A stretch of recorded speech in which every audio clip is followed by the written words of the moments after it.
7 héroïnes septem. C'est l'histoire d'héroïnes qui sont des anti-héroïnes parfois. C'est l'histoire de guerrières de l'ordinaire, de battantes du quotidien.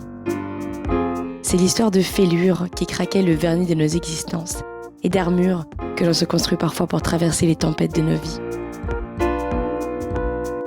7 femmes exceptionnelles ont accepté de fendre leur armure pour raconter ces fêlures, ces batailles qui ont chahuté leur vie ou bouleversent leur cœur aujourd'hui. Cette histoire, c'est l'histoire de toutes les femmes. Line Papa a 25 ans et c'est une héroïne septem. Elle est romancière et déjà l'autrice de 4 livres publiés chez Stock qui sont des trésors de finesse et d'intelligence.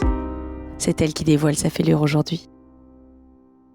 Aujourd'hui, je fends mon armure pour vous raconter ma double culture et mon déracinement. Je suis née à Hanoï le 30 décembre 1995. J'ai grandi pendant 10 ans au Vietnam, donc dans un pays qui était plutôt sous-développé. À l'époque, c'était assez pauvre. Et donc du côté de ma grand-mère maternelle, c'est vrai que j'avais l'image d'un Vietnam où vraiment traditionnel, où par exemple on mangeait par terre, toute la famille était dans un petit appartement un peu crasseux, dans un petit immeuble et tout.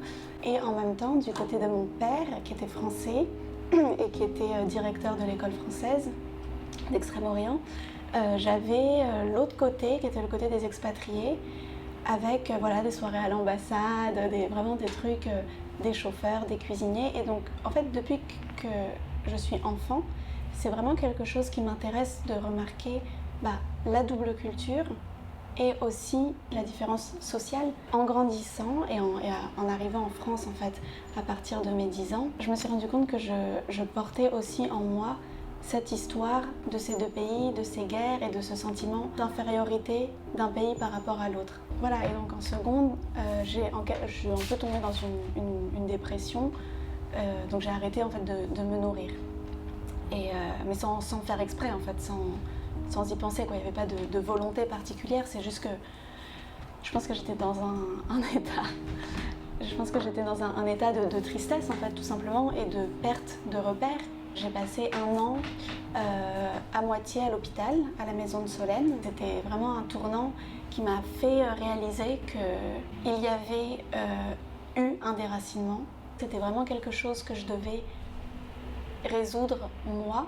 Et puis c'est aussi l'année, c'était un peu le tournant dans ce que j'avais toujours fait et ce que j'avais toujours eu envie de faire, c'est-à-dire d'écrire, et ce que j'avais toujours aimé, c'est-à-dire la littérature. Cette année-là a accéléré ce désir d'écrire, d'être publiée et de vraiment en faire mon métier.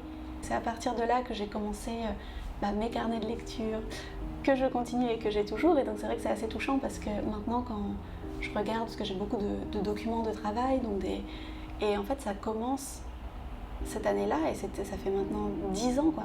Donc maintenant j'ai 10 ans de travail derrière moi, ce qui est dingue pour mon âge. et surtout ce qui me touche, c'est que tout commence à cette date-là.